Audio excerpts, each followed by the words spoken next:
the countdown continues with little more than 1,000 days left to save our planet from global warming, members of the Supreme Master Ching Hai International Association in Hong Kong organized a climate change conference to inspire the public to join hands to save our planet. Held on Saturday, October 3rd, the gathering featured lectures by prominent scientists and other speakers from China, Hong Kong, and Formosa or Taiwan, as well as representatives of government, media, and nonprofit organizations.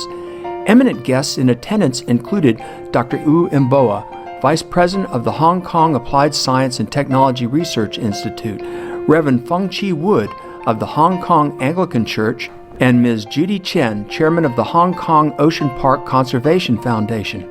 The talks reviewed current evidence of global warming as well as the swine flu pandemic and proposed solutions.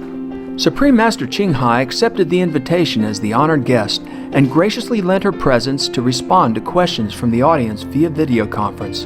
Her thoughts deeply reflected the event's theme, Global Unity, Together in Saving Lives.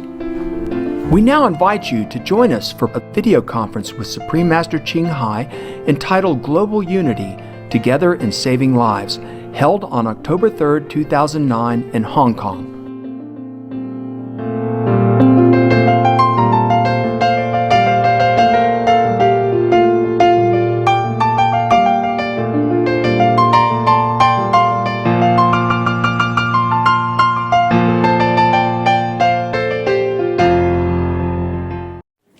Good afternoon, distinguished guests, worldwide viewers of Supreme Master Television. Ladies and gentlemen, a heartfelt welcome to this SOS Climate Change Action Conference entitled Global Unity Together in Saving Lives in Hong Kong, Fragrant Harbor. We are very pleased to announce that this conference is broadcast live through Supreme Master Television via 14 satellite platforms, IPTV, as well as internet at www.suprememastertv.com. Happy Moon Festival.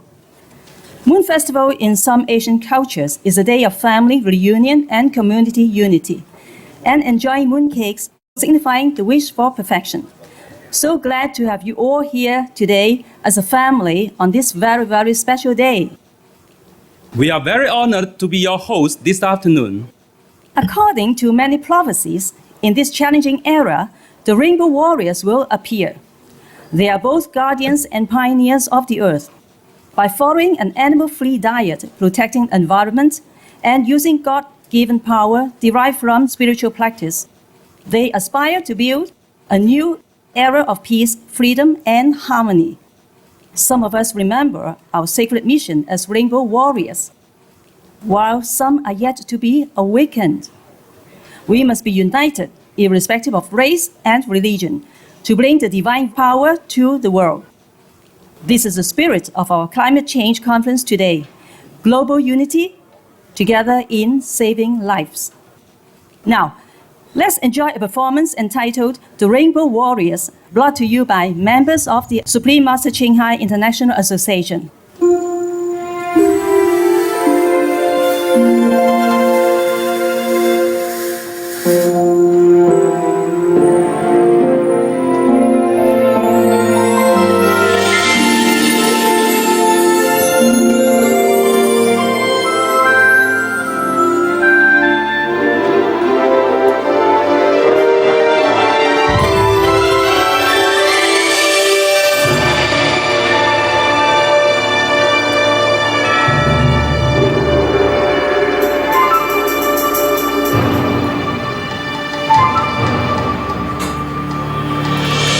Prophecy rainbow brings us here, messengers of God. Tender loving care is the golden rule of our lives. Rainbow Lady unites us here with celestial music and light. Beyond color, race, or religion, in prayer and solitude, we find wisdom and courage.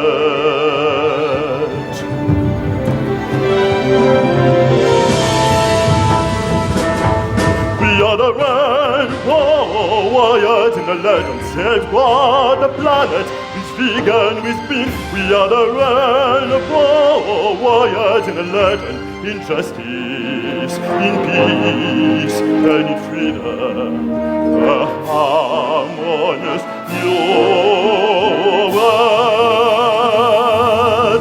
We are the rainbow warriors in a legend, safeguard the planet. With vegan, with bean, we are the rainbow warriors in a legend. In justice, in peace, and in freedom, a harmonious new world.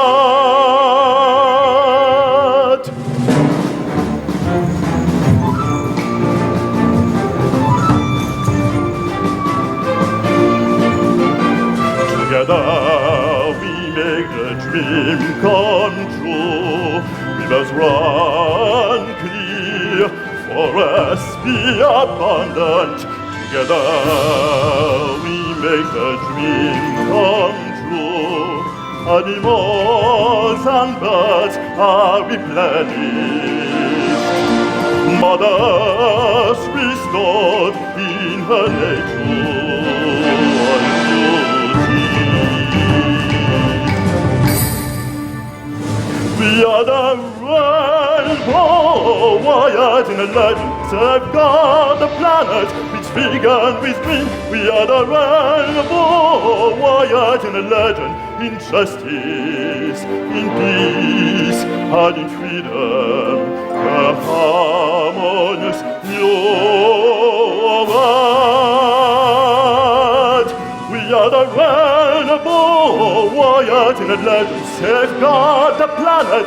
With vegan, with green, we are the rainbow warriors in a legend. In justice, in peace, and in freedom, a harmonious new world. A harmonious new world.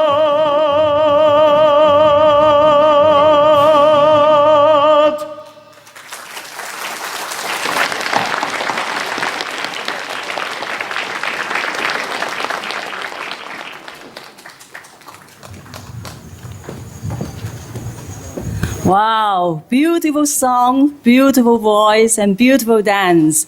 Thank you very much. Let's give them another round of applause. Thank you. Our beautiful planet is now experiencing a planetary emergency with natural disasters such as heat waves, world hunger, food crisis, occurring frequently as never seen before. This is the time of urgency. Based on the higher awareness, immediate action must be taken in time to save all our co-inhabitants on the Earth. How much do we know about Mother Earth and the impact of global warming? Here is a short film unveiling the truth.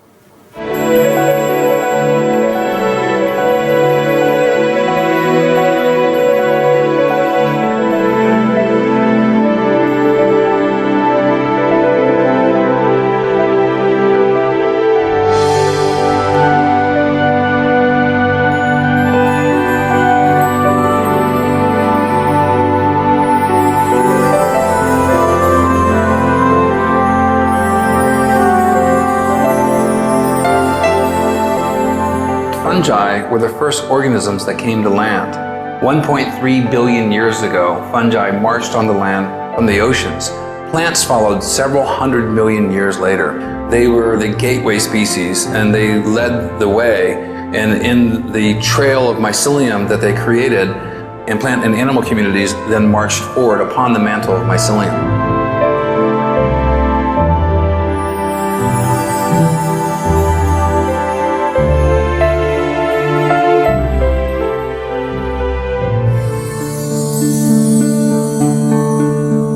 Every day, up to 270 species are erased from existence. 1/3 of all animal species have been lost since the 1970s. It is our behavior that caused so much the loss of our planetary species. Scientists have proved it. So we all know that fishing, hunting, polluting the environment are the cause of global warming and the decrease of animals on the planet. And many of the advices to stop often have gone unheeded. And it's a pity, we should protect the species because when we protect them, we protect the ecology. And the ecology links with our health, the health of the planet and the people.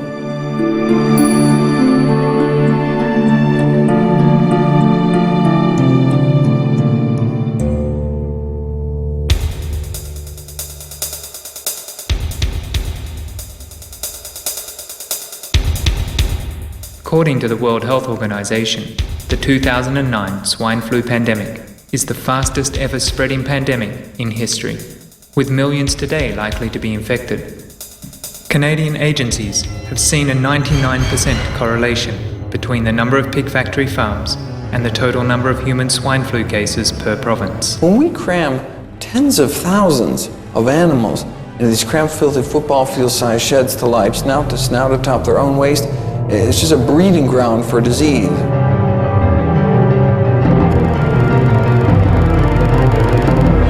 Pig and other animal factory farms also create antibiotic-resistant bacteria.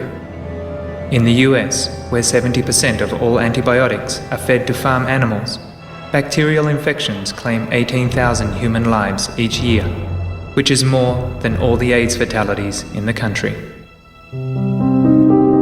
Ocean dead zones are increasing. Satellite data from a recent study published in the journal Geophysical Research Letters showed that barren zones in the world's oceans increased in 1 decade by around 5 million square kilometers, an area equivalent to about half the size of the United States.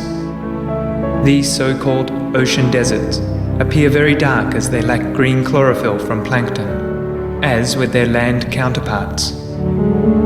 The deserts are also hotter than surrounding areas.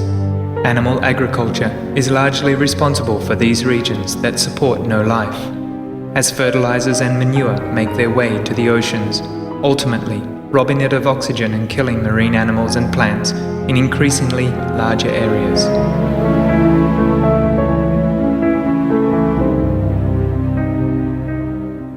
Since people found out about this talk that I was going to give here today, I've received a number of emails from people that I respect saying that the 18% figure is an underestimate.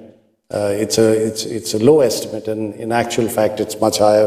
And I just had some information just recently that the new figures now indicate that at least half of the greenhouse gases that are out there now, not the 15 or 20%, at least half, and maybe considerably more, are due to livestock production. Greenhouse gases are emitted during virtually every step of the meat-producing process. Of the 3 major greenhouse gases, carbon dioxide, methane, and nitrous oxide, methane is up to 72 times more potent than CO2, while nitrous oxide is up to 300 times more potent. Sure, we have to deal with CO2 in the long run. But if you want to make an impact on climate in the next 20 years, the place to do it is with the shorter-lived greenhouse gases, most important of which is methane. We have a critical environmental crisis now happening with effects that we're seeing around the world, and if we want to address the warming we're seeing now, the best bang for our buck comes in addressing the other gases, mostly methane, and its number one source, animal agriculture.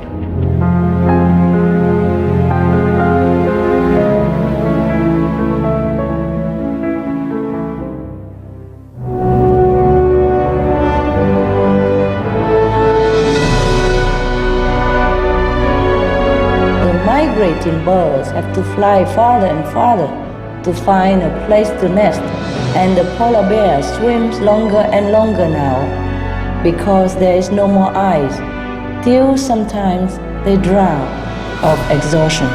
Or why the neighboring country has so many floods in recent years, so many disasters, etc., etc. Tell them how climate change is affecting real life, real animals, real people, end their own lives as well. But it's also important to show the young people that there is still hope.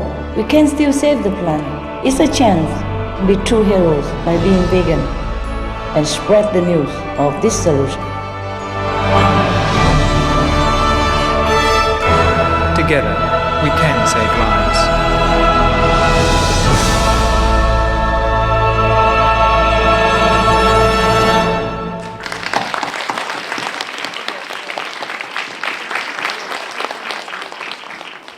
Now, we all know how seriously global warming is affecting our life. Today, we are very honored to have distinguished guest speakers from Beijing, Taiwan, Hong Kong to share their views on the impact and solution for global warming. Please accept our sincere gratitude for your attendance and support. It is also a privilege that our special guest of honor, Supreme Master Ching Hai, a world-renowned humanitarian, artist, and spiritual teacher, will join us in the Q&A section to discuss the most constructive means of addressing the impending problems of climate change in order to ensure that we do not pass the point of no return. Before starting the speeches by our distinguished guests, let's share an interview with Professor Ling-Pei Lien regarding global warming and climate change. Professor Lin is chairman of the Department of Atmosphere Sciences, Graduate Institute of Atmosphere Physics, National Central University, Formosa. Professor Ling-Pei Lien has some advice for us on global warming. 各位观众大家好，今天我来谈一下温室效应跟全球暖化。那全球暖化的问题呢，一直都是全世界争论的焦点，也是现在人类面临最大的问题。虽然我们没办法避免暖化的这一个现象，但是我们可以减缓它。如果我们的生活能够简朴一点，我们能够避免排放太多的温室气体的话，那有可能我们可以维持在比较好的环境之下。反之，如果我们还是继续排放这么多的温室气体的话，那么在未来100年之内，我们将面临非常可怕的环境。那从温室气体的效应来看呢，为什么会造成暖化？主要是2个过程，一个是温室气体包括我们刚刚提到的甲烷包括二氧化碳包括氧化亚氮等等这些温室气体，因为工业革命之后，人类的这个不断的开发然后呢排放这么多的温室气体，那温室气体呢就会造成这个长波辐射呢被阻挡下来就是有部分的能量被阻挡下来，所以呢就会有造成暖化。那我想这个温室效应、全球暖化所造成的影响非常的大。那对台湾来讲，我们已经很多研究人员都发现比如说这日夜温差的改变当然是增温的现象是特别的明显。那甚至呢有人也做了一些研究，发现跟这个极端降水的这个几率也有很密切的关联特别像这个比较强烈、比较剧烈的这些台风发生的频率，有人认为跟全球暖化有密切的关联。当然，这个可能还要很多的研究才能够证实，但是呢，我们不能忽视这个中间可能的关联。那我觉得，这个全世界面临这样的问题，应该全世界的人类呢，应该这个手牵手、心连心大家一起来想办法来救地球大家应该尽量过简朴的生活，然后呢，让我们这个比较少的欲望。那这样的话，我们生活简朴，我们欲望比较少，那我们对于这个资源的需求就比较少一点。那这样我们可能可以共同来拯救地球。那今天这样的一个活动，我想是很有意义的确实需要全人类大家共同来参与，大家共同来合作来拯救地球，来避免这个让这个温室效应继续的恶化。对香港这一次所举办的关心地球暖化为心连心救地球的这个大活动，祝这个活动呢圆满成功，也祝福大家健康平安喜悦。好，面对全球暖化的现象呢，全世界的人类都应该要尽一份心力。青海无上师呢能够率领这么多的信众针对地球暖化的问题呢尽一份心力，然后大家能够心连心救地球，我们特别感谢他，谢谢。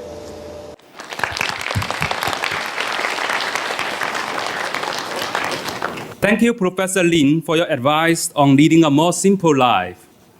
Now, We have our distinguished speakers who will describe the kinds of problems that our planet is facing, as well as the possible solution.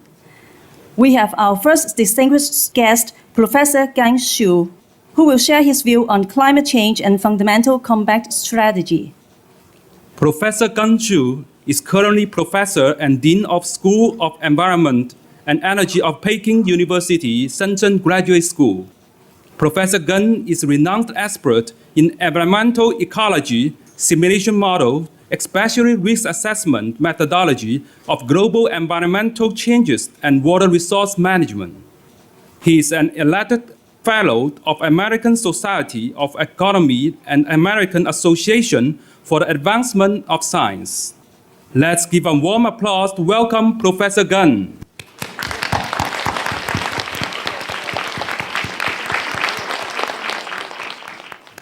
Good afternoon. Thanks to the organizers' invitation that I have this opportunity to be here to meet so many distinguished guests and also the individuals who had a common commitment, that is to improve this world so we can have a better place to live, not only for ourselves, for the generations to follow. I want to share with you a little bit our understanding about the problem and our approach, how do we solve this problem. The IPCC, who's become world famous because they received the Nobel Prize in 2007. Here's a copy from the IPCC's report indicating that all the fundamental gases are increasing, and those gas increase cause climate change. So I'm not going to go into detail, but the only thing I want to point out is there's three pictures here. On the left is the simulation if we only consider what natural changes could be and compared to the real numbers. And the second one shows that if we are adding the anthropogenic effects, and the last picture shows both effects from natural and also from human contribution, and then the two graphs are almost coincident, one over the other. So it shows the close relationship between the human contribution and the natural changes. Now, when we talk about change, this picture shows that it's not a simple change of temperature. The implication is that when temperature is increasing, extreme conditions can also be increasing. This can happen in all three possible scenarios. If just change absolute temperature, for example, how the tail probability being affected, and if you change the variation, then how the tail probabilities change. And lastly, when you have both average and also the variation change, the impact on extreme events can be enormous. Well, I'll give you an example. This is two pictures, not related at all. On your left is a picture from Himalaya, and on your right is a picture taken at Washington, D.C. It happens, these two pictures taken on the same day, on the January 2007. The winter is cold, but this picture shows the contrary phenomenon, that is hot and warm on the same day and almost at the same temperature, 21 Celsius degree. It's enormous. It's unheard of. It's a record broken. I mean, it's coincidence on two unrelated, far apart from the world, and the two different locations that happens at the same time, and unlikely temperature, and it all happen at the same time. So we have a lot of problems, all kinds of disasters. In Sichuan province, for example, Sichuan is known historically for rainfall, and it's Yumi Zhixiang. It's well known for agriculture because of a lot of water. But in recent years, even in those places where it used to have a lot of water and become prone for drought. And here's a picture shows again a very serious drought happened in Sichuan in the last few years. I came from California. I've been in California for a little more than 30-some years. I teach at University of California at Davis. I'm still a professor at Davis. And in California, we already analyze and conclude that on the 21st century, the most serious problem is global climate change. And the global climate change effect on California is in many different ways, but the most critical is on water resource. California's run out of water, and it had a severe impact on all ecological phenomena and human well-being. And this picture shows the economic impact. This actual number shows what happens over the last 30-some years. As you can see, the extreme climatic conditions, how they impact on economic situation. And all you need to know from this picture is it's not something that affects here and there. I mean, it's something happening on the economy. That's probably is more concerned to large population. We all worry about it. Bottom line is how they're affecting our economy. And extreme climate conditions had a tremendous toll on the costs on the economy. Everybody's paying a lot of money trying to remedy the problems. The change is not small change. The earthquake a year ago in Sichuan, maybe it's not directly related to the weather change. However, it is all indication of unstable world. Personally, I have research on global climate change and how they impact various things that we're concerned with. One, for example, the water resource. Here's the rise in Taiwan, and this picture shows one condition is water demand and the normal conditions. Another, the red dots and lines represents the water demand after global climate change.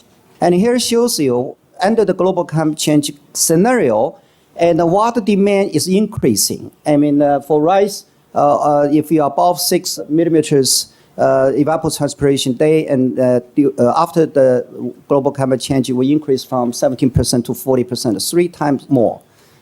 And here is another example in Taichung Pair. And again, the water demand probably will increase from 8% to 49%. And here's another example on grape, an increase from 12% to 47%. Now, those are the problems. Why it happened? In my opinion, they largely have something to do with the energy consumption. The thing is, we've been mostly familiar with and largely consumed are fossil fuel energy. Those energy are limited, and therefore they are depleted. The depletion is quick, and we probably exhausted those kind of energy we're seeing. Depends on how you estimate and depends on which report you're reading, somewhere from 50 to 100 years. So those are exhaustible and used up very quickly, and we're facing the challenge. And those are also the cause of the emissions of various kinds of gases, and which cause global climate change. So we worry about energy. People always want to live in the same way or better. They want to raise their living standards. Developing countries want to do the same thing too. Everybody wants the best living style. However, there are costs for that. Now, when fossil fuel already cause problems and also is exhausting, we began to think, do we have enough energy? The answer is yes, there's plenty. Actually, the solar energy is plenty because every year, Earth receives enough sunlight 10 times more than all possible energy resources that are existing on Earth. On an annual basis, solar energy can reach to the Earth at least 15,000 times more than the energy consumed by the whole world. So there's plenty. There's ways we can improve ourselves by using those energy, non-pollution, and also efficient, and can maintain our living styles, even improve our living styles, at the same time improving the environment. So our school, therefore, is called Environment and Energy. We intend to integrate all these problems in a new way to solve the environment and energy problems through research and education. And we have many collaborators, and we want to establish a new platform, which is multidisciplinary and multi-dimensional, and we will have science, we have management, we have economics, we have policy to solve this problem. That's our goal, and I think we can make a contribution in the environment and energy areas with, of course, all your support. Thank you. Thank you.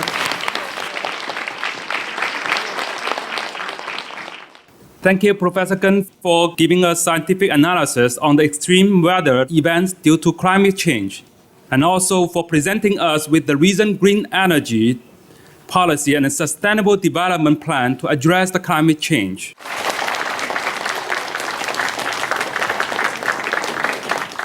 Recently, the outbreak of H1N1 is becoming serious everywhere. What is the relationship between disease and climate change? Today, our second distinguished speaker, Professor Lin Rui-Xiong, will share his insight on climate change, catastrophic public health. Professor Lin Rui-Xiong is a world-famous epidemiologist. He is currently Emeritus Professor at the College of Public Health, National Taiwan University. Professor Lin is also an advisor in Ming Sheng Medical Care System, Taoyuan, Taiwan, Board of Editors of Annals of Epidemiology. Let's welcome Professor Lin with a warm applause.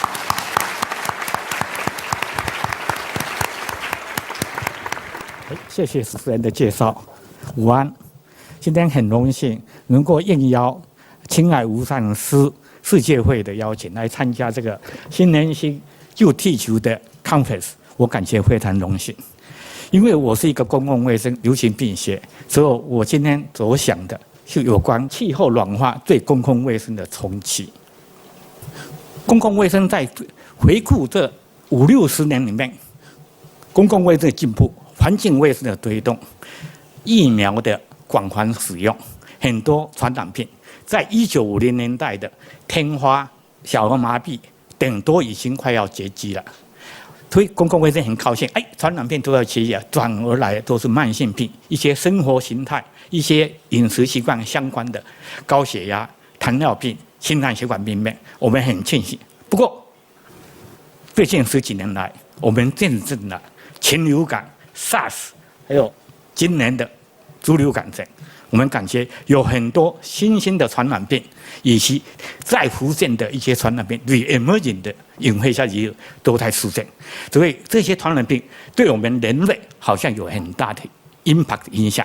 所以我今天可能就要对全球暖化、气候变迁对这些公共卫生、这些传染病的影响怎样，跟大家介绍。在介绍以前，我先讲一些疾病的生态模式，就这个病原素食中间有一个生态环境，生态环境的变动会影响到素食，也会影响到病原。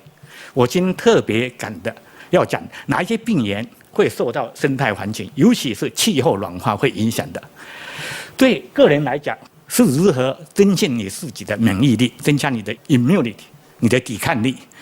对整个公共卫生来讲，是我们要怎样改变环境，改变这生态环境，把病原传到人的里面的传染途径怎样切断，然后怎样消灭传染源，这是我们公共卫生所要注重的。所以我接着要讲，就讲这些传染病到底怎样传染到人类来。一般来讲，传染病到人体不外乎3种途径，一个就经由呼吸道 inhalation 进来，另外一个是经由 GI tract 我们的肠胃道出进来的，第3种是直接接触的，包括 SARS， 包括过去的天花，都是经过这个空气传染的，所以它传染力非常强，人类几乎都不能避免。等一下我会特别再介绍。另外，由于肠胃道引起的这是公共卫生，历年来公共卫生做得最好，因为环境卫生的改善可以切断 fecal oral 从粪到口的，从下水道上水道的切掉，就可以把肠胃道的疾患减去下来。过去的公共卫生做得最好的就是把肠胃道的疾病减下来。在世界里面，是有一些未开发国家，可能还有很多肠胃道疾病。已开发国家，这个病几乎很少见到。不过，因为气候变迁引起的水灾这些大灾难，可能会把这个环境卫生整个又冲坏，又重新来。所以，这是在大灾后的时候，可能我们公共卫生要 pay attention 的。第3个是由皮肤还有黏膜进来的，这个里面又大别为3类。第1位是由直接 contaminate， 直接和这些泥沙、沙土等接触的这一类，包括由大水灾引起的，包括台湾最近引起的有 leptospirosis， 就是钩状螺旋体病，还有一些 melioidosis， 这是在东南亚、印度，还有 Northern Australia 北澳洲都有很多的地方病。不过好像最近这个病没有受，很多地方都有报告。第2种的是经由 vector， 就由媒介病原蚊，包括蚊子，包括跳蚤，包括 tick 这些传染疾病。这些传染疾病一定会受到气候暖化影响，因为这些病媒本身是一个动物、一个生物，这个生物都会受到整个生态的影响，这是难免的哈。所以将来的气候暖化里面 vector transmit 这disease可能会越来越多，也是我等下在特别强调的。第3种的是由 sexual transmit，AIDS 的病毒20多年才出现，已经传染的最早3-4千万以上，也要死了说1-2千万以上的人。还有 AIDS 病毒，它是经由体液对体液。AIDS 病毒这个病原体在外界环境里面很难生存，一定要体液同样的温度。要高要温度，而且要湿度才能够传染，所以它是经由体液对体液，所以只要能洁身自好的话，还可以避免它。所以是比较可以控制。我等一下介绍是特别介绍由 inhalation 还有 vector transmission， 因为这两个是气候暖化以后可能最大影响，对我们人类公共卫生人类健康公共卫生最影响的 airborne disease。可能是 most dangerous and most difficult to prevent in public health。为什么空气传染？空气传染，我刚才讲，我们不能5分钟不呼吸空气，所以由空气传染的很难避免。虽然我们采用的方法，包括 isolation， 包括 quarantine， 都是还没有办法。尤其变成 pandemic 的流行的话，几乎大部分人都会感染到。所以 H1N1。产生出来的时候，在4月、5月，整个 WHO 都很紧张，世界各国都紧张，包括香港还有反应很厉害，包括把一些客人都在旅馆里面都封了10天。1918年 Spanish flu 西班牙的那些流行感冒呢很厉害。不过为什么这些从空气中传染的里面，我们有效方法最好是能够发展疫苗。不过并不是很多疫苗都可以防止很多。最有效的，大概我们可以讲，在公共卫生里面，最有效是天花。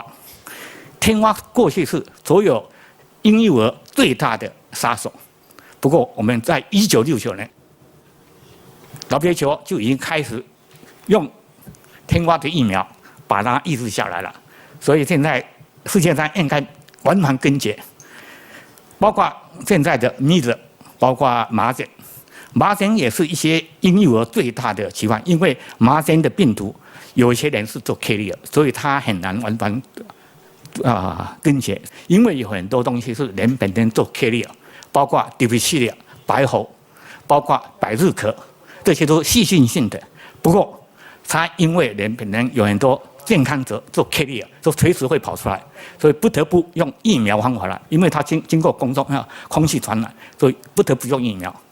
polio 是还有很多人做 carrier， 所以怕每个人都要打疫苗。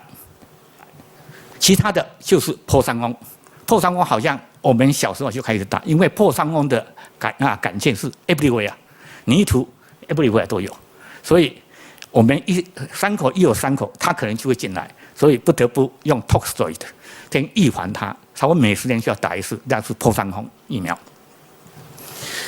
这些最近的方法，除了疫苗发展快一点，另外一个是 surveillance system， 就是我们用监视系统。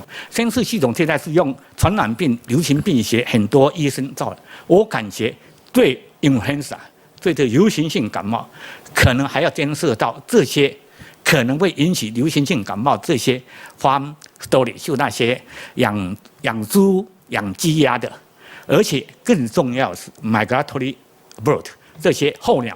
一直在飞来飞去的候鸟，这个会带来很多病毒，有些和 influenza 有关的病毒，因为它的 dropping、它的 face、它的 saliva 这些都会感染到禽类，感染到猪都可以。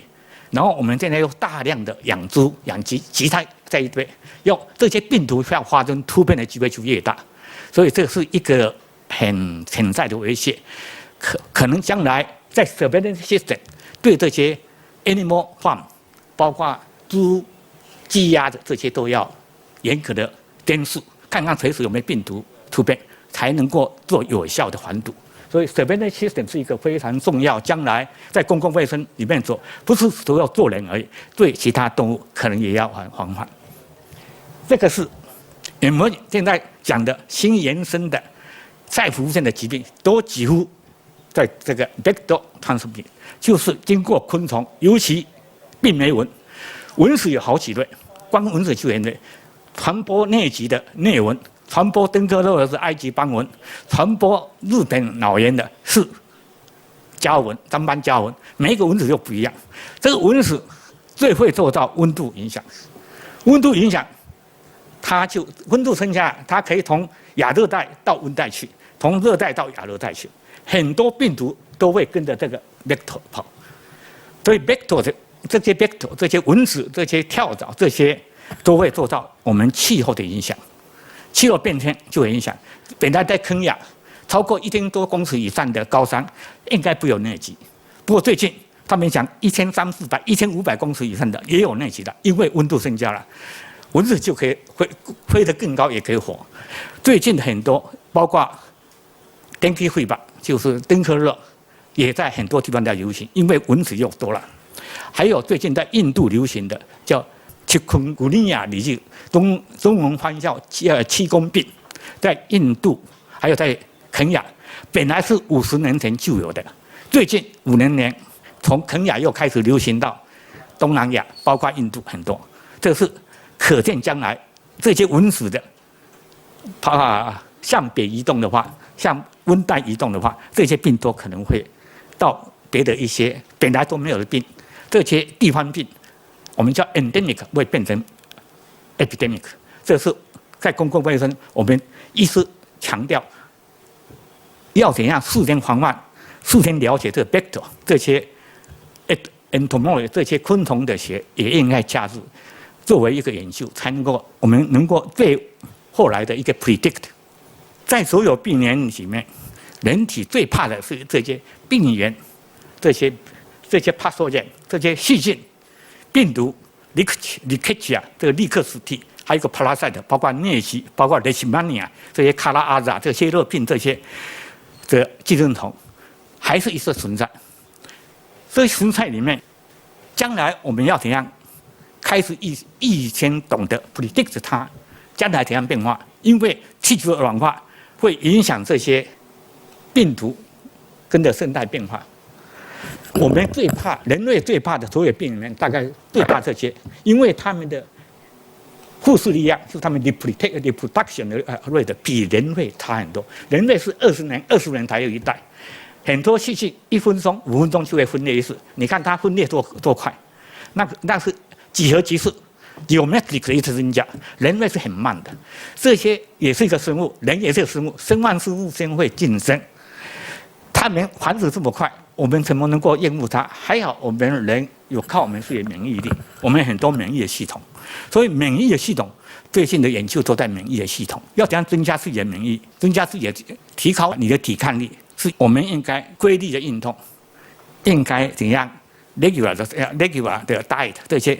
应该怎样做？这是我们公共卫生一直在强调的。所以在公共卫生里面，我们能够 predict 的话，用什么方法 predict？ 这个气候变化，这些昆虫怎样移来移去？假如我们能够 predict， 我们就能够 prevent， 希望能够 prevent 它。不过气候变化太难预测，包括有蝴蝶效应，这些很难，很多 unknown factor在这边的话很难 predict 的话。我们就不得不 precautious， 应该翻译叫小心的因应。不过我都用预期它会出现的话，我们就不得不 well prepared， 要预备要怎样对付它，包括organize一个 team， 随时要有大灾难出来说，随时的解救，随时去很快的立刻进入再去，这是一个我们感觉 well prepared。所以我们为了气候暖化，整个地球的变化。我们感觉到，我们要希望增加训练更多的 epidemiology， 更多的 topic medicine， 因为很多热带病会像亚热带好，而且我们希望有更多的 biologist， 还有一些研究昆虫，特别研究的蚊虫的这些 entomologist 昆虫学家，而且有一些人系共同疾病的一些兽医，以及对这个候鸟的禽类专家。还有我们最重要的是 biodiversity 里面 bioecology， 因为一个生态的改变，连一个真空说另外一种生物进来，到底怎样去把它维持平衡，是一个应该研究的哈。这是我可以感觉到，将来整个气球暖化，我们将来尽量想办法把它可以缓化或是逆转回来，可以改变我们这些传染病对我们人类的威胁。谢谢各位的 attention。Very clear and in-depth explanation. Thank you. So, if we don't take actions now, more new emerging influenza and diseases will come one after the other. Thank you from our heart for Professor Lin's thought-provoking speech. Thank you. Global warming also causes changes in weather patterns. For example, the recent Morakot was the deadliest typhoon with resulting catastrophic damage in Taiwan. Our next distinguished speaker, Professor Lin Jie, will explain more in depth on climate change and air pollution bubble of southern Taiwan.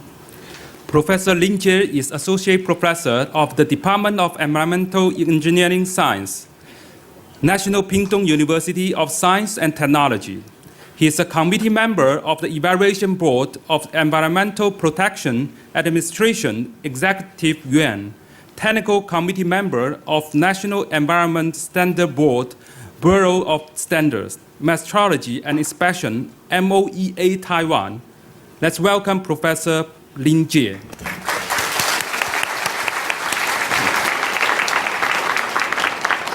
Afternoon, ladies and gentlemen.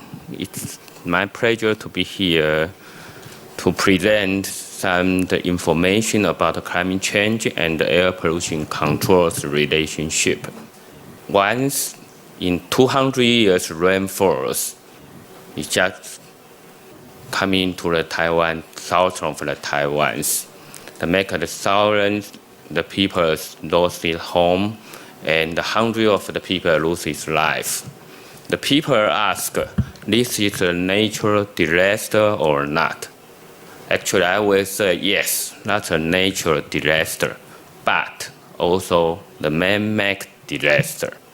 They say in Copenhagen, they say we must move the world from the era of the talk to the era of the change.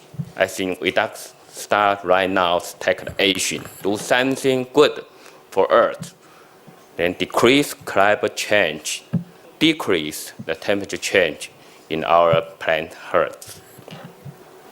Global warming actually comes from the greenhouse effect. We always think the carbon dioxide is a major problem. That's right. The global warming problem is come from carbon dioxide.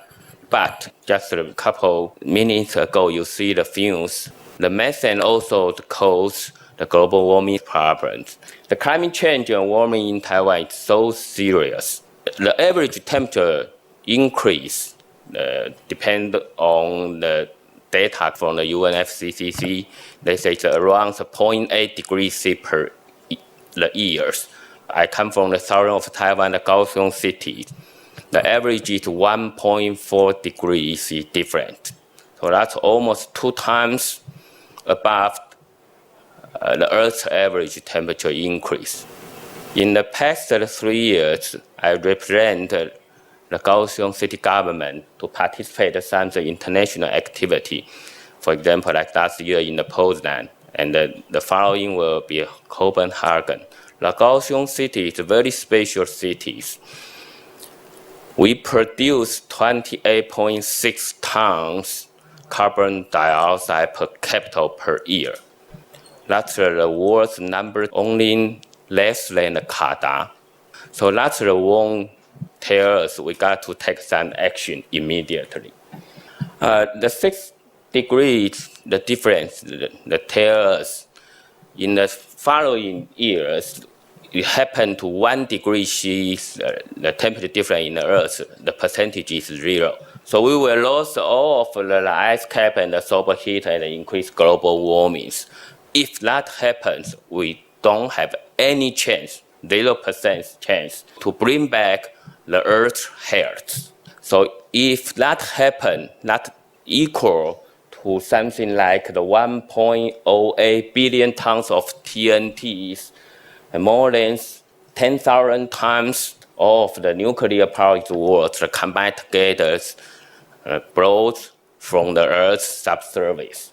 So what we should do, what we can do. Meat consumption is the primary cause of global warming, especially for methane gas. I do believe the methane gas is the strongest global warming potential. That means the 1 methane gas molecule were equal to something like 20 to 70 carbon dioxide molecules. So if we avoid to eat the meat, we will get less the methane. If all of the large people go to the vegetarian, we can save that 70% of the Amazon forest destruct. According to the account, we count the living stock industries. If we produce 1 kilogram of beef, we'll make something like 800 to 1,000 liters of the methane emitted to the atmosphere. Also concerns hundreds of million the liters of water and the livestock waste to pollute the environment. Most people will say the vehicle makes some the pollutant and the carbon dioxide. Actually, if we count the livestock industry, even more than transportation, the greenhouse gas in the atmosphere. What makes carbon dioxide and other greenhouse gases in the world? Everywhere use the fossil fuel. When you drive a car, you use the gasoline. When you use the plastics products, you need the fossil fuels, the industry to supply that product for you. Since the Kaohsiung city is the number 2 serious carbon dioxide emission cities in the world, so we take more serious action and more real plan to avoid the condition continue get worse and worse. We built the solar energy arena for the World Games. That's the action plans.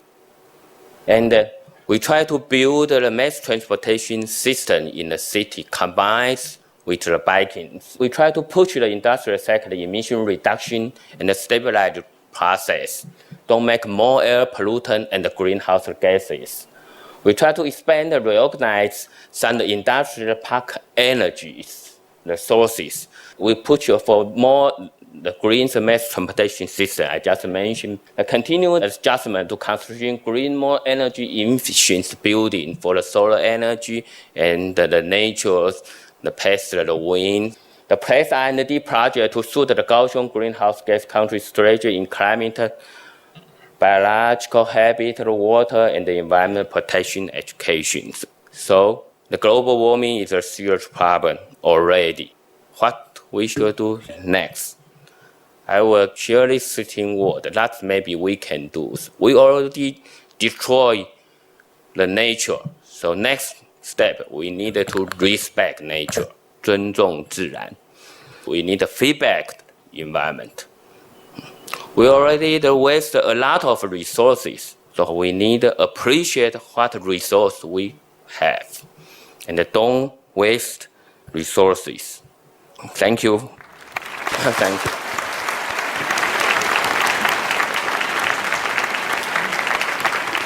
Thank you. Thank you. Thank you, Professor Lin. It is really the time of urgency, right? And also it is clear now that meat consumption is the primary cause of greenhouse effect. We are really grateful to have Professor Lin today share his scientific analysis on global warming and the recent control and reduction strategy from Kaohsiung. Thank you very much for your time. Thank you. It would be fantastic if every one of us would lead a sustainable life. But how to go green in terms of science and technology? Well, I think that our next speaker, Dr. Wu Enbo, will give us some recommendation on the sustainability and green technology. Dr. Wu Enbo is the founding group director of the Material and Packaging Technologies Group and vice president of Hong Kong Applied Science and Technology Research Institute, ASTRI, the largest research institute sponsored by Hong Kong government. He is also a fellow of American Society of Mechanical Engineers and former deputy general director of ERSO ITRI, Taiwan. Under his lead, much research into innovative green technologies is underway. For example, LED, the next generation of sustainable lighting industry in the world. Now, let's give a warm round of applause to welcome Dr. Wu.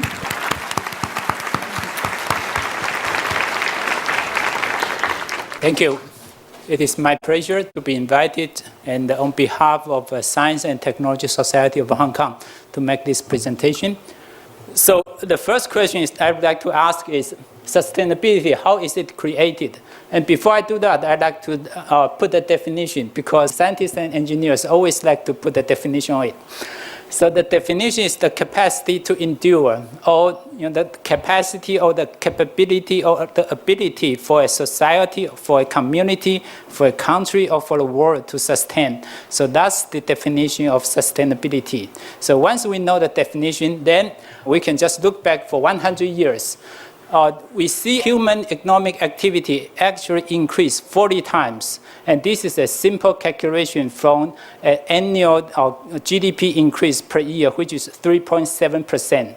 On the other hand, if we look forward another 100 years, if the trend remains the same, that means we didn't do anything, then we're going to have another 40 times of the human economic activity expansion.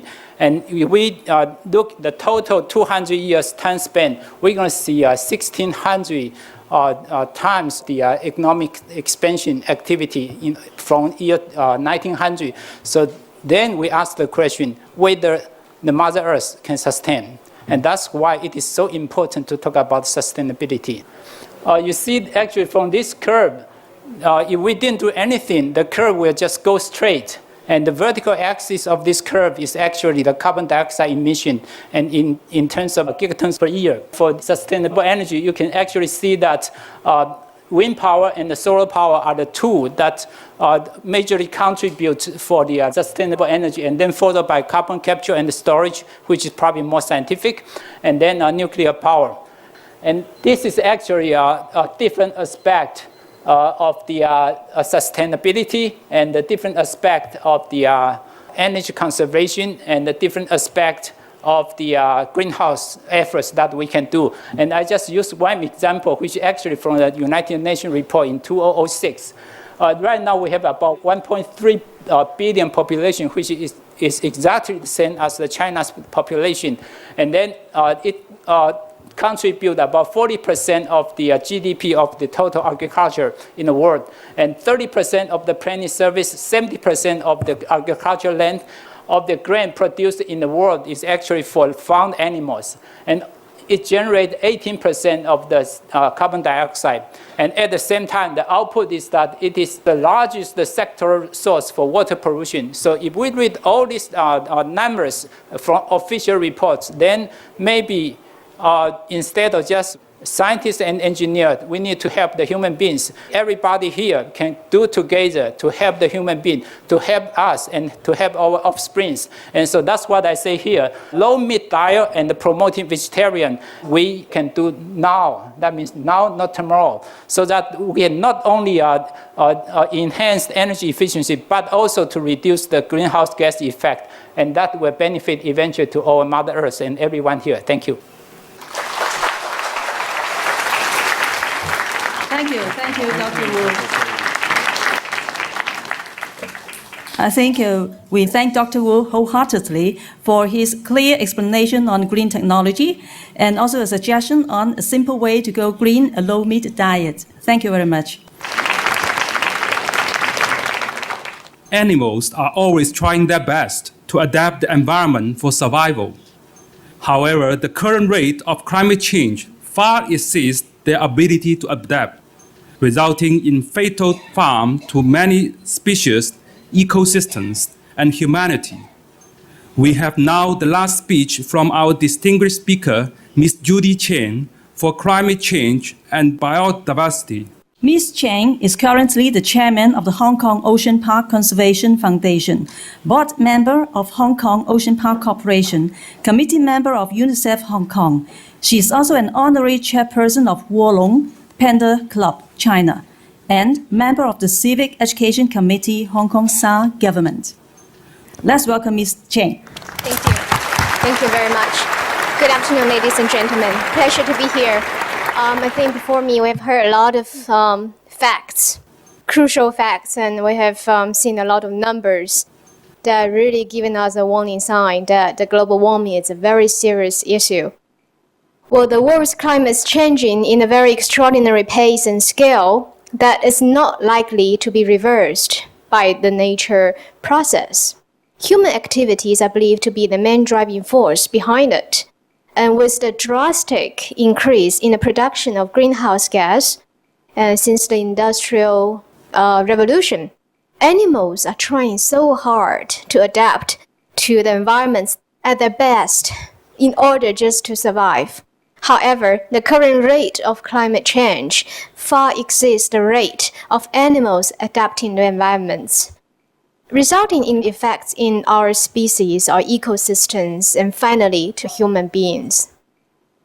Well, the main focus of my talk today will be on the effects of climate change to the wildlife and also to human, and how human, us, we can respond and react to this change. It has been documented that the global temperature has been increasing at a very fast rate since 1850. The increase in the production of the greenhouse gas, including carbon dioxide, methane, and etc., since the Industrial Revolution has significantly correlated to the boost of rising temperature, both in the air and also in the ocean. The current rate of warming in our planet is believed to be at least 10 times higher than the warming rate after the last ice age. Cold nights have been decreased in number globally, and on the other hand, heat waves have been becoming more and more common. We have noticed a lot of typhoons formed in the Atlantic regions. And what happened to Hong Kong locally in the past 118 years, in line with the global warming, according to the number, we have warming up at a rate of approximately about 0.6 degrees per decade. That's quite scary. And it is predicted to rise from the hot days, very hot days. I mean, it's a temperature over 33 degrees. It's predicted from 11 days per year to 24 days per year. What happened? What happened, and how is it affects our biodiversity? Climate affects just about every aspect of nature and human being. And there's now compelling evidence that the climate change is already impacting and will continue to impact the entire Earth system, including ecosystems, communities, population structures. We've seen rising sea levels. Warming of the physical environment directly caused the ice caps to melt in the polar regions. And at the same time, thermal expansions of seawater in the ocean also significantly increased the volume of it. Lowland areas will be flooded easily, and available coastal habitats like mangroves and mudflats will be reduced in size greatly. Global precipitation pattern change. A warmer world means that there will be more rainfall as a whole. Change in rainfall pattern also altered the freshwater stream flow pattern, of which less flow in the stream affecting the diversity and abundance of animals. Acidic ocean. The increase of carbon dioxide in the atmosphere dissolved in water, making the ocean more acidic than before. It affects the calcium carbonate formation in the marine organisms, such as our corals, shellfish, like lobsters, clams, scallops, sea urchins as well. And we have ranges of species shift. The climate variability brings shifts in the distribution and abundance of fish, invertebrate, and the plant species in marine communities. This makes the animal migrate to further north and further south. Further north, we will have the polar bears, and further south, we'll have penguins. These are our very cute little friends. They have less and less land to play, less and less iceland to freely roam. Climate change will be expected to lead an upward shift in species ranges.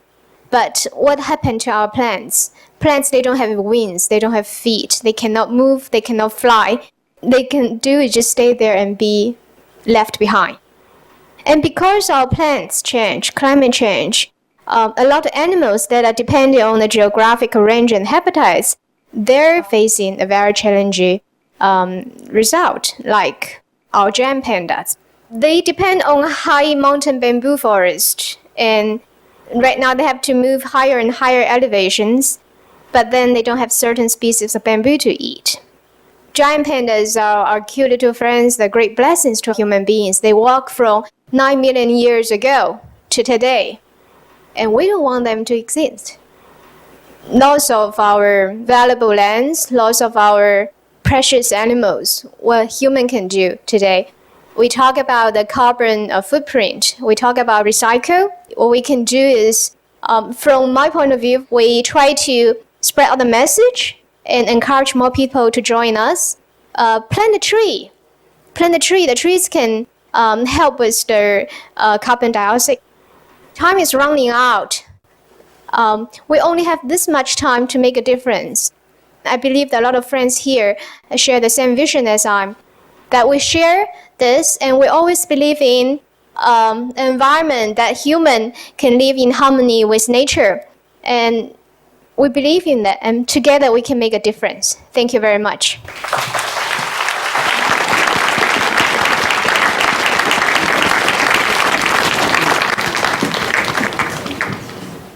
Thank you, Ms. Cheng. We would like to express our sincere thankfulness to all our distinguished speakers who present us vital information on the dire truth of global warming and the sustainable solution available in terms of alternative living, particularly the vegan diet. Let's thank them once again with our warmest applause. Thank you.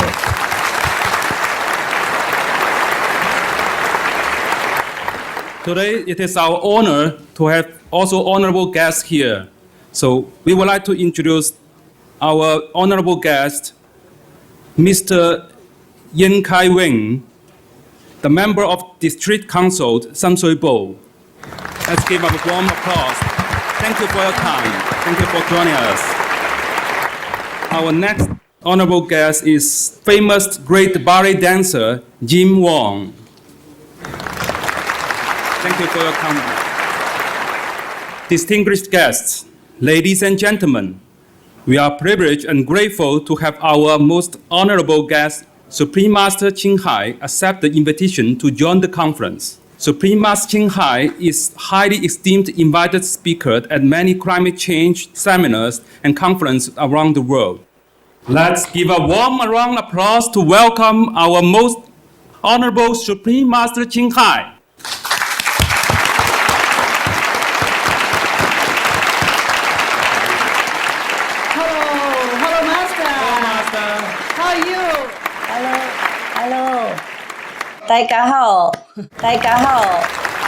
Thank you, Master, for your time with us. And Master, first, we would like to greet you Happy Moon Festival. Happy Moon Festival. Oh. Happy Moon Festival. 多謝 And a great welcome back to Hong Kong. 你好靚 Thank you, Master. And you too, you are very beautiful. Happy Moon Festival to everyone. Yes, thank you. Thank you. And happy China Day. 2 days late, but still happy China Day. 60 years China Day. Happy China. We are very happy and touched to have you here today with us. And Hong Kong miss you, we miss you. Yeah, I miss Hong Kong too. I used to like it very much because we have a beautiful mountain and we can do retreat there. Yes, just about 10 minutes from the city, but beautiful. I miss that time very much. Beautiful Hong Kong. Thanks for having me back. Thank you, Master. Thank you. Supreme Master Ching Hai, thank you once again for your unconditional love and kindness for sharing us your time. Master, our distinguished speakers have presented their knowledge and views on the current crisis of the planet. In addition, we have also diverse group of distinguished guests representing many areas of society, including head of government, experts from fields of medical science, science and technology, education, religion, journalism, arts, and others. They are gathering here in a vital discussion about global warming and its solution. Supreme Master Ching Hai, we would be very grateful if you can share with us your thoughts and views on global warming.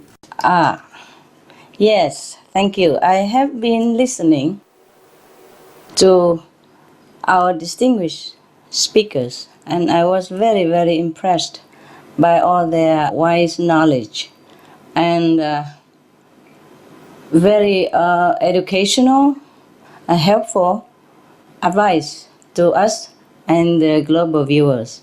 I thank them very much, very much.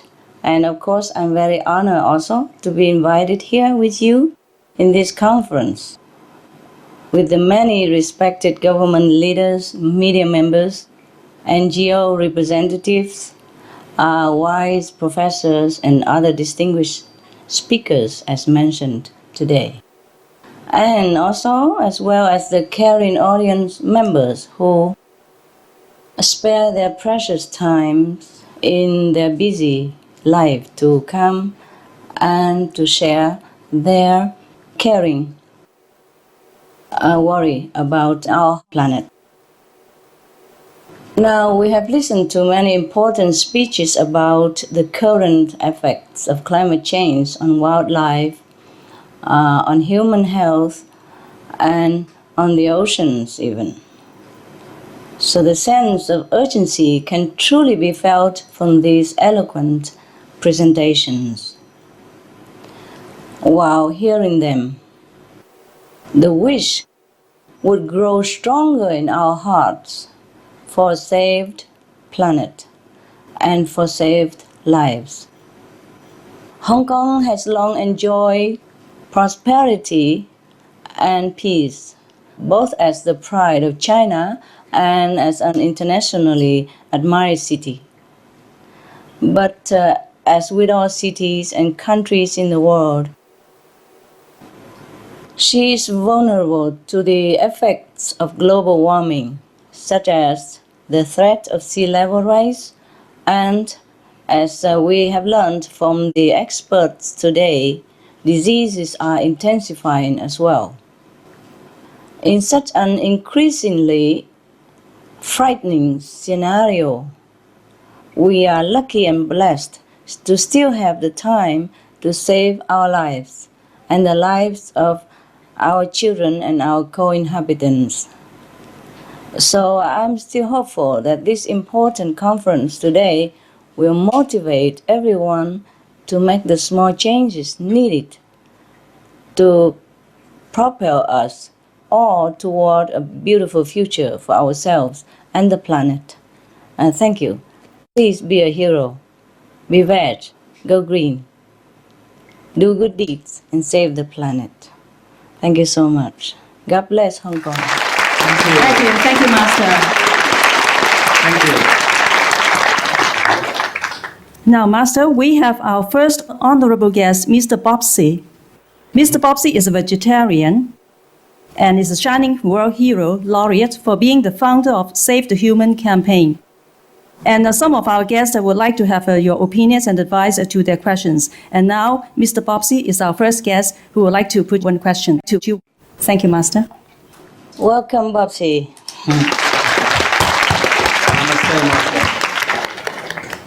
Nice to know you, Bobsy. It's a pleasure to be here. Thank you. Master, in your website, you are urging us and telling us that we have 1,208 days left to save the planet. That is just over 3 years. Could you please explain why you have specifically stated this number or these number of years? Thank you. Yes, Bobsy. You see, since you ask, I have to tell you the truth. It's my inner knowledge through meditation But that I cannot prove to you. Nevertheless, all the scientific data as well as evidence all point to this approximate number. And the evidence is already there and available. As you said, today, more or less, there are only 1,208 days left to save the planet from runaway global warming, from destruction by all the world's population becoming vegan. That is a small change and a small sacrifice that we all could afford to make and should make for the sake of ourselves and the future generation. Very small change, I think, very affordable change, and very reasonable.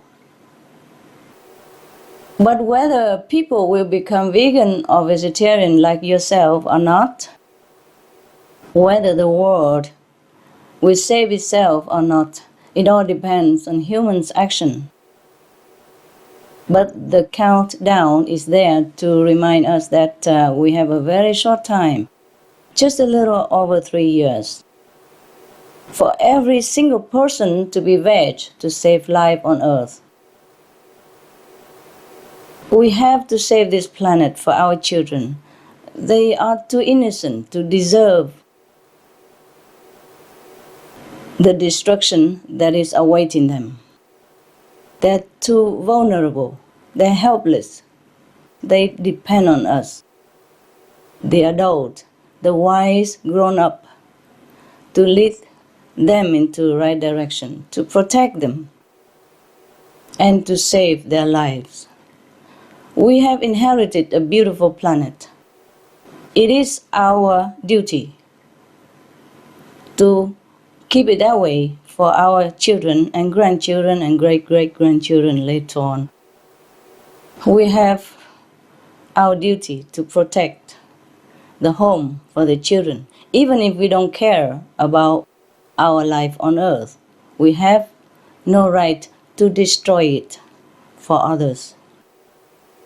I hope the countdown helps people to feel the urgency and join the solution. So I appreciate you, Mr. Bobsey, for your own veg promoting efforts with your slogan, Save the Human campaign. It is fittingly named.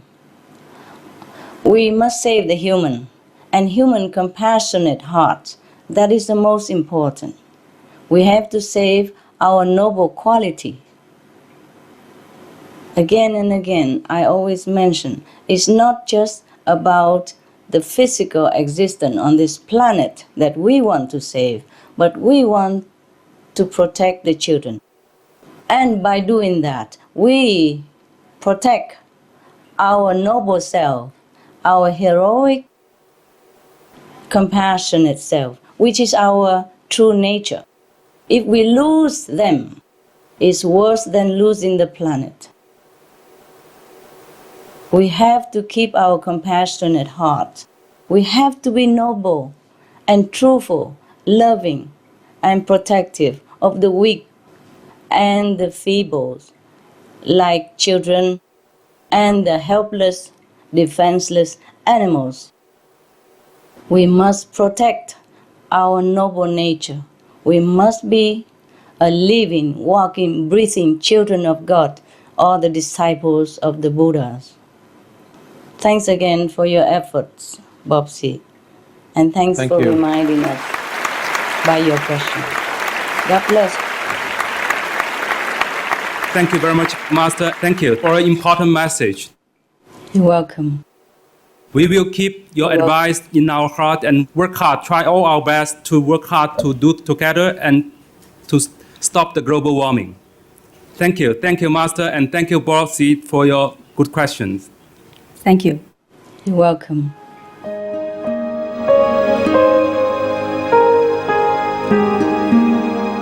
Vegetarianism in religion.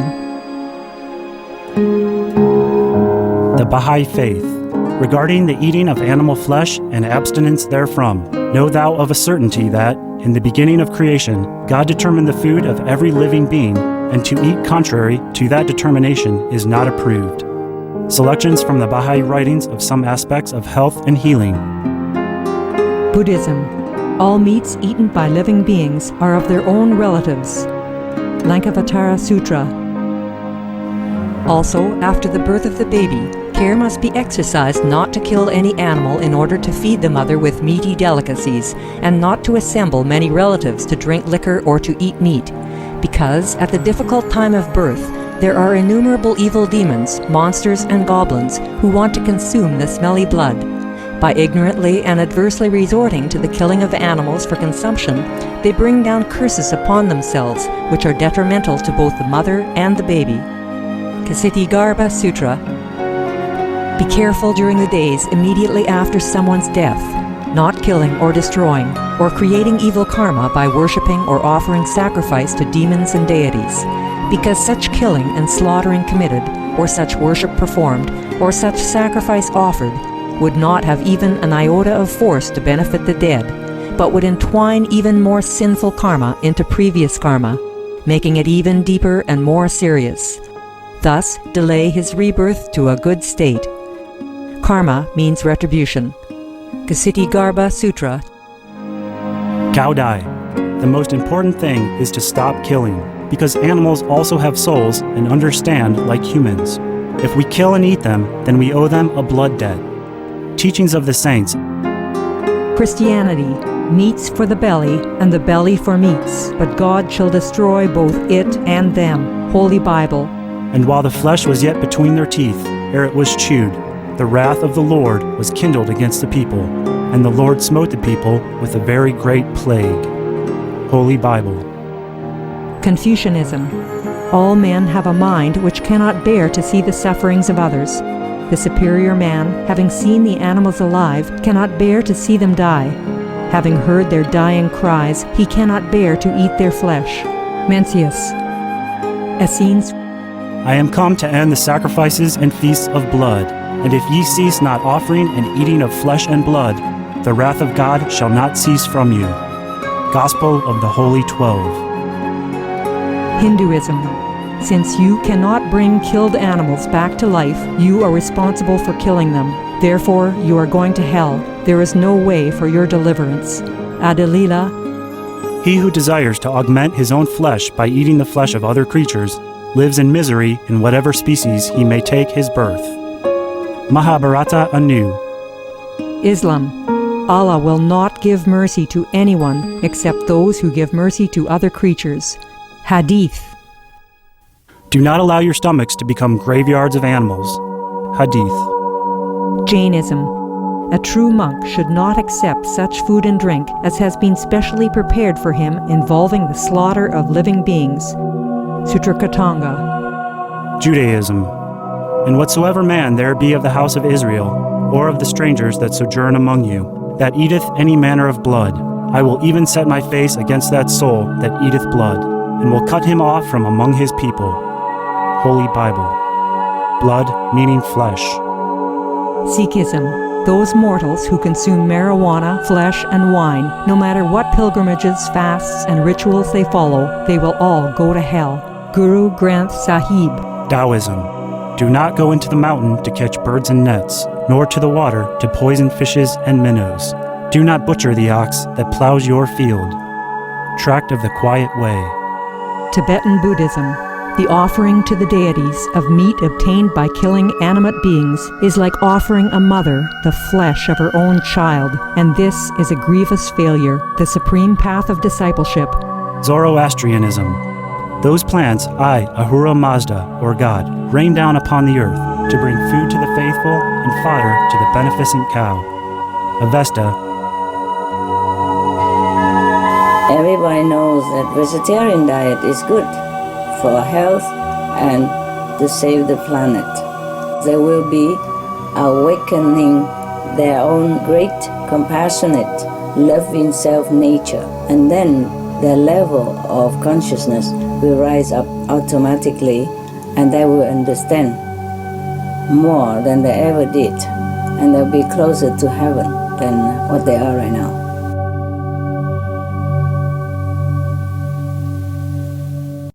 And now we have our next honorable guest, Dr. Lawrence Lau. He is a health care consultant. Hello, I'm Dr. honored Lau. to be invited here and glad to see you in person. That I appreciate the effort you have made and the organization leading the head in helping the world. This global warming, which is becoming more and more serious.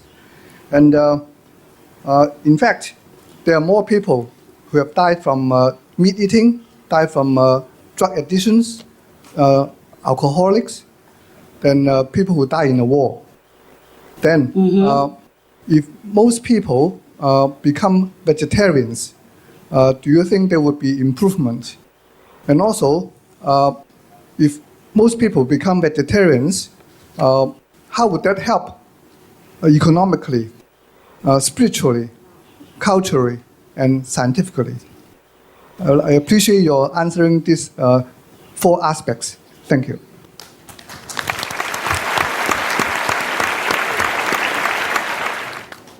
Good question, Dr. Lau. Thank you for your kind words about our humble group. If we have accomplished anything at all, I feel it's just a duty to contribute our part, as small as it may be, as concerned world citizens. In Vietnam, we have a saying that when your country is in trouble, even a fool has responsibility to protect it. Quốc gia hưng vong, thất phu hữu trách. Yes. Meaning, even though we don't have all the knowledge or the scientific means to help the planet in the way we would have liked to do, even though our group are not very significantly strong in numbers, we still have to do our best, just like everyone else. Because if everybody do their part, then the power together is strong. It's like we say, one tree cannot do much, but many trees made a forest. So we are doing our part, and we are hoping and reminding and pleading with everyone to do their part. Because we are all here together. I am one of you. And it's still a very beautiful planet.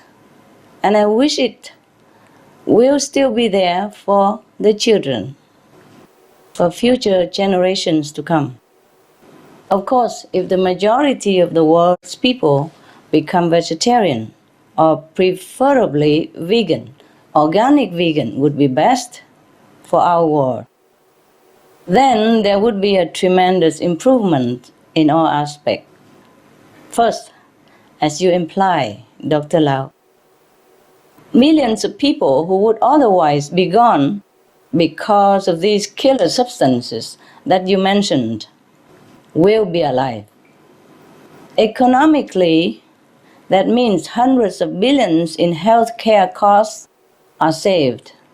Millions of family members and children will be secure and provided for, and be protected from the heartaches of losing their loved ones due to poisonous substances in meat, alcohol, drug, tobacco.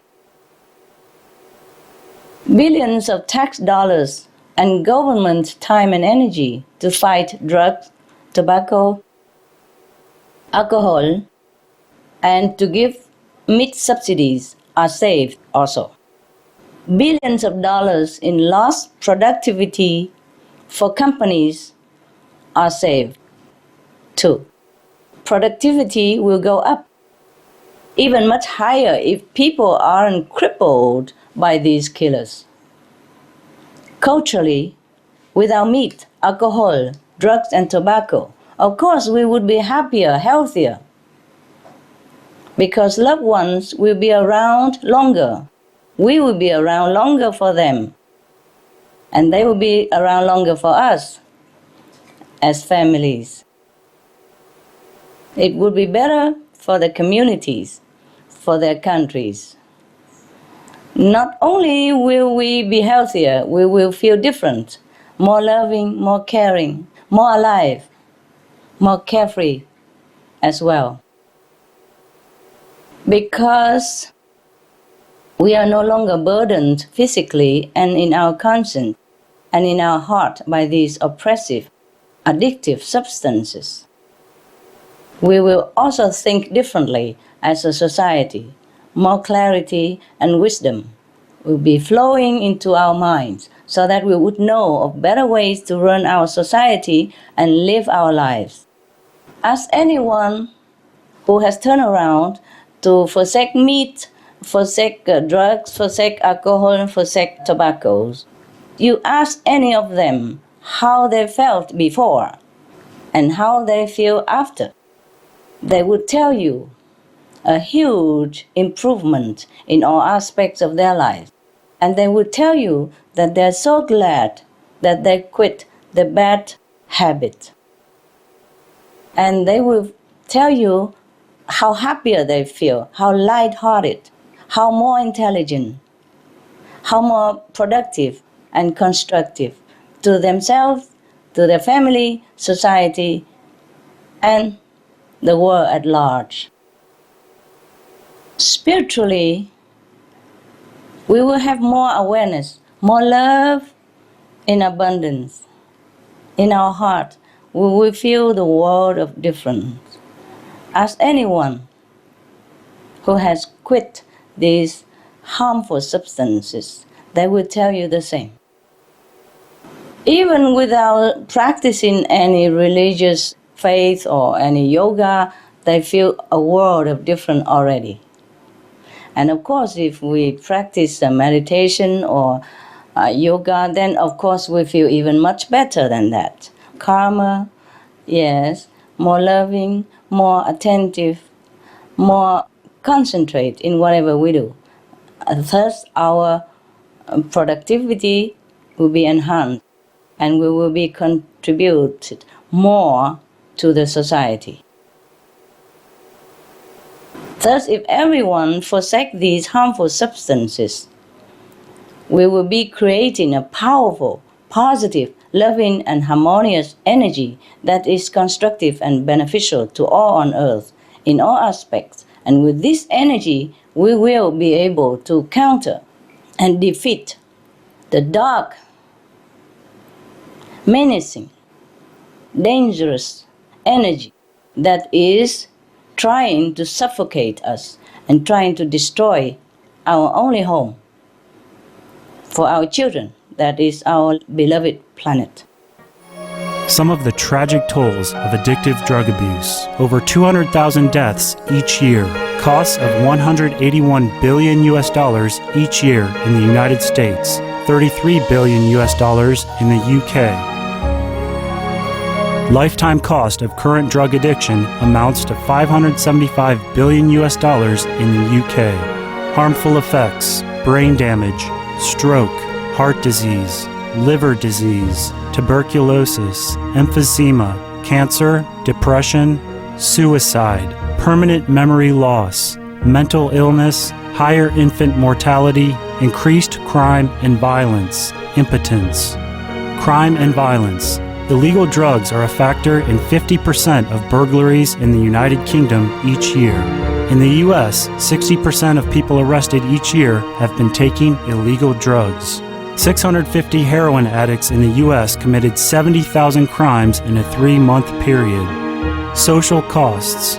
US businesses lose $100 billion per year due to employees' drug and alcohol abuse. Australians pay $53 billion per year for healthcare, law enforcement, and lost productivity of drug users. Environmental costs. Every gram of cocaine produced destroys 4.4 square meters of rainforest, with 300,000 hectares of rainforest lost each year to cocaine production. Death. 52 people die each day due to drugs in the U.S. In Canada, substance abuse is attributed to 21% of total deaths and 23% of potential life years lost due to early mortalities. Plus more. Some of the tragic tolls of tobacco. 5.4 million smoking-related deaths per year worldwide. Cost of smoking-related illnesses. $96 billion in the United States alone. Light and mild cigarettes just as harmful. Causes cancer and diseases in animal companions. Speeds the aging process. Toxic residues of third-hand smoke. Heart disease, coronary thrombosis, cerebral thrombosis, kidney failure. Cancer, mouth, liver, breast and colorectal cancer, lung cancer, esophagus cancer, kidneys cancer, bladder cancer, chronic obstructive pulmonary disease, emphysema, bronchitis. Stroke, impotence, additional harms for secondhand smoking, childhood arteriosclerosis leading to heart attacks and strokes in adulthood, sudden infant death syndrome, infertility, miscarriages and premature deliveries, childhood asthma, bronchitis, ear infection, cleft lip or palate, hyperactivity and aggression in asthmatic boys, circulatory problems in women. Plus more. Some of the tragic tolls of alcohol. 2.3 million alcohol-related deaths per year worldwide. Cost of alcohol-related illnesses. $186.4 billion in the United States. Up to $210 to $665 billion globally. Disease. Higher amounts of alcohol increase the cancer risk. Even half a glass of wine daily increases the risk of mouth or throat cancer by 168%. Cancer of the liver, breast, colon, esophagus, rectum. Liver disease. Cardiovascular disease. Metal toxicity. Brain damage. Amnesia and dementia. Brain shrinkage. Organ failure, heart, liver, kidneys, stomach, pancreas, eyes. Birth defects. Children afflicted by anxiety and depression. Mental retardation, fetal alcohol syndrome, stunted growth, facial deformity, sudden infant death syndrome, miscarriage. Alcohol-related violence. Child abuse, 50% of cases. Violence toward loved ones, 30% of cases. Violent acts, 40 to 80% of cases. Suicides, 20 to 50% of cases. Plus more. For more urgent information, please visit www.suprememastertv.com/killers. If all become vegans, vegetarian, organic vegan be better, we will be much easily elevated inside, spiritually, without these toxins as obstacles in our lives. And as a result, scientific changes will manifest as well, in the form of incredible, fantastic new inventions that improve the quality of life for people on Earth. Our scientific and technological understanding will also go beyond Earth, because with an elevated, compassionate atmosphere, we can even communicate with other, more advanced planet people and learn from them, exchange with them, our knowledge and their knowledge. And of course, the environment will be restored to a wholesome state. Once meat, alcohol, drugs, and tobacco are eliminated, the changes and improvements will be so far-reaching and so wonderful. It will be like a great leap in our evolution. We should pray for this day to come soon. Dr. Lau, thank you. God bless you. Thank you, Master. I'm sure many more people will become vegan day by day. And thank you, Dr. Lau, for your great concern for others. Thank you very much.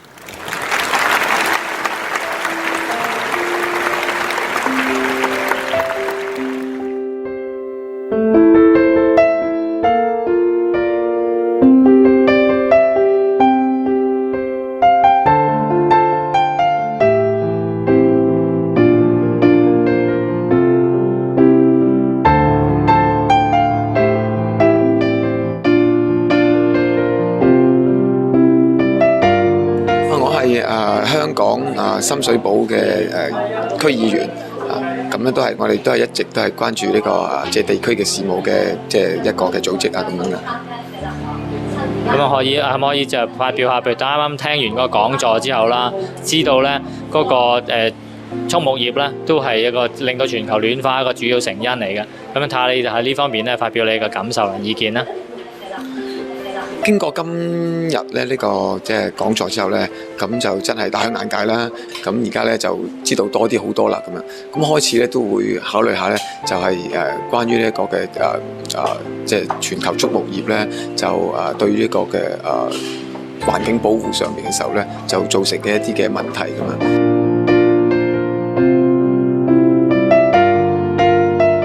听完以后就是决心比较大，今天就是把那个先生儿子都拉过来，我说希望他们就是真是要切身的去体会一下这个影响，这个后果，用自己的实际行动去拯救地球吧。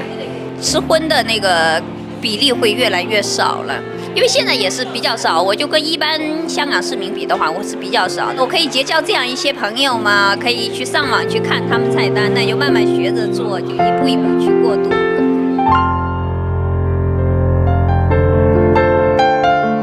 不是很清楚救地球到底是个什么样的准确的概念。那今天比较清楚的就知道，所谓救地球是希望世人能够找回自己的慈悲之心，自己的佛性。那我回去之后呢，也不会为了推广素食而推广素食。觉得呢，可以跟大家做几个方面的分享，希望在做的过程中，大家能够知道吃素的意义，能够在吃的过程中呢，發掘自己的佛性，自己的慈悲之心。香港喺全球啦，我哋要教育我哋嘅下一代咧，更加對呢個環保嘅意識嘅認識，特別而家我睇到食肉對呢個環境污染嘅影響啦，我哋更加要教我哋嘅下一代咧，識得保育同埋環保呢個重要性。咁我哋都好同意呢個吃全素、環保救地球呢個咁樣嘅口號。會更深入的一點了解，什麼可以做，什麼應該做，什麼我們一定必須做。對於這個畜牧業在這個全球暖化上面扮演的角色，我們應該給它嚴格的限制。鼓勵大家呢，盡可能的不要去助長這些畜牧業的發展。那尤其是在這個政府也好，這些納稅人也好，對於畜牧業的這些補助的付出，我們應該把這些資訊來告訴大家，來大家一同來抵制這個畜牧業它對地球產生的一些破壞。參加這個 conference，我會更積極的從這個飲食的習慣裡面去找到一些適合的方式。那當然，我也會很積極的想要求自己，這個 be vegan, go green, save the planet。所以，假如我們大家都是素食的話，不養豬、不養鴨、不養牛的話，我相信一定會減少大概最少40%以上這些溫室氣體。所以我相信，假如大部分人都來開始素食的話，應該減下這些畜牧業、這些養牛、養豬的這些工業的話，我相信一定可以減緩地球的暖化。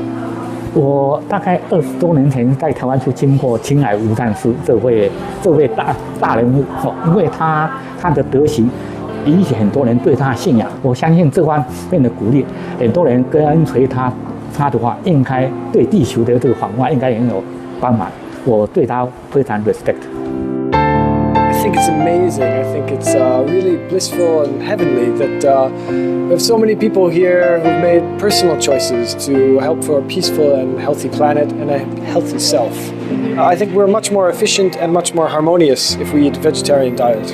From what I've learned here today and watching her converse with my good friend Bobsy, I've seen an amazing light from her, and it seems like she's leading people and the world into a much better place. Save the human, don't eat the planet, be veg, go green. Save the planet, save yourself.